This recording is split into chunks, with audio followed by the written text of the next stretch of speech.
SV6 news కు స్వాగతం. ముందుగా హెడ్లైన్స్. మల్కాజిగిరి పార్లమెంటు నియోజకవర్గంలో బీజేపీ అభ్యర్థిగా పోటీ చేస్తున్న ఈటెల రాజేందర్కు ఆర్య కటిక సమాజం మద్దతు వ్యక్తం చేస్తూ తీర్మానం ఆమోదించింది.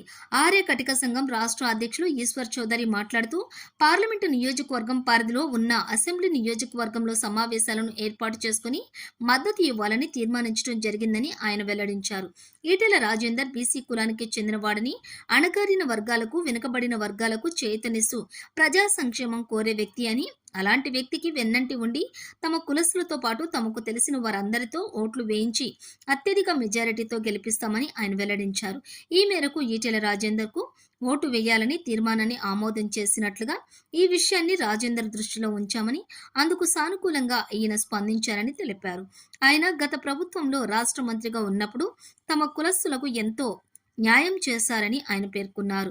ఈటెల రాజేందర్ విజయమే తమ ఆర్య కటిక సమాజం లక్ష్యమని, ఇంటింటికి ప్రచారం చేసి 7 నియోజకవర్గాల్లో ప్రచారం చేస్తామని, రాజేందర్ గెలుపుకు నిత్యం పనిచేస్తామని ఆయన హామీ ఇచ్చారు. ప్రింట్ మీడియా, ఎలక్ట్రానిక్ మీడియా అందరికి సోదరులకు నమస్కారము.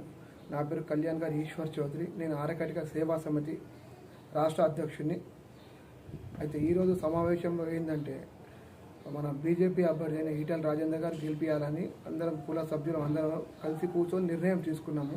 కుత్బుల్లాపూర్, కుకుడుపల్లి, కంటోన్మెంటు, ఉప్పల్ 4 కాన్స్టిట్యున్సీలలో ఆల్రెడీ అందరూ సమావేశాలు పెట్టుకొని నిర్ణయం తీసుకోవడం జరిగింది. ఇంకో 2 కాన్స్టిట్యున్సీలో కూడా మీటింగ్లు పెడుతున్నాము. అందుకోసం ఈరోజు ముఖ్య ఉద్దేశం అంటే ఈటెల రాజేందర్ గారు భారీ మెజారిటీతో గెలిపించాలి. ఆ బీసీ బిడ్డ అందరికీ హెల్పింగ్ నేచర్ ఉన్న వ్యక్తి కాబట్టి ఈ సమావేశం పెట్టుకున్నాం.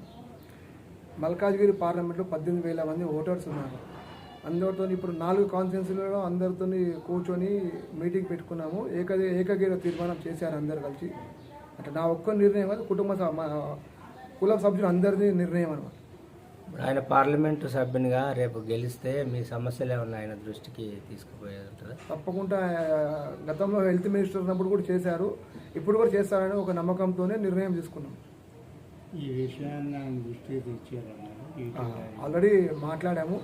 అన్నగారు కూడా ఇప్పుడు మా ఇంటనే ఉంటారు అనే ఒక నమ్మకం, పూర్తి విశ్వాసం ఉంది మాకు. మీరు ఎప్పటి నుంచి ఆయనతో ప్రచారంలోకి దిగబోతున్నారు మీ సంఘం అంతా? మేము ఆల్రెడీ ప్రచారంలో ఉన్నాం. ప్రచారంలో ఉన్నాం కాబట్టి 4 కాన్స్టిట్యున్సీలలో మీటింగ్ పెట్టుకున్నాము. ఇంకా మిగతా 2-3 కాన్స్టిట్యున్సీలో మీటింగ్ పెట్టుకొని మొత్తంగా అప్పుడు అందరం అందరం ఒక ఐకమత్యంగా అప్పుడు ప్రచారంలో ఫుల్ఫిల్గా దిగుతాం ఇంకా రంగంలో.